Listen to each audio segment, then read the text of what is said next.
এত বছর ধরে এখানে চাকরি করে এখন পর্যন্ত স্যালারি পাই না। মাসের 15 তারিখ হয়ে গেছে, এখন পর্যন্ত বেতনটা পাইলাম না।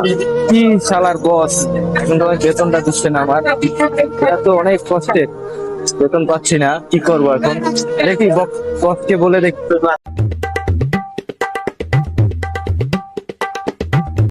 কি অবস্থা তোর? আলহামদুলিল্লাহ ভালো। যে বেদিকে তোর মন খারাপ কা?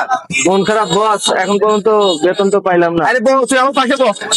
মাসের 15 তারিখ হয়ে গেল, এখন পর্যন্ত বেতন দিলেন না। আরে চিন্তা করি তো, তুই বেতন জন্য চিন্তা করতেছিস কেন? ধর বেতন কত পাবি কে যা। আজকে মনে হয় টাকা ধর টাকা মনে হয় সব দিয়ে দেবে আজকে। ধর, থ্যাংক ইউ বস। যা কাজ কর, সমস্যা নাই। ওকে, ভালো আর থাকবেন। দোকানদার দেখিস, ঠিক আছে? ওকে, আল্লাহ হাফেজ। মাহমুদ, এত বসে গালাগালি করলাম, শেষ করে বেতনটা পাইলাম অনেক কষ্টে। খেলাটা কিছু বুঝলোই না, মনে মনে তো ঠিকই গালাগালি করছি আমি। যাক, বেতনটা পাইছি, এতে আলহামদুলিল্লাহ খুব খুশি হলাম। এই বেতন গুলা পেয়েছি, এখন দেশের বাড়িতে পাঠাই দেবো মার কাছে। মা খুশি হবে অনেক। যাক, ভালো হয়েছে, আল্লাহ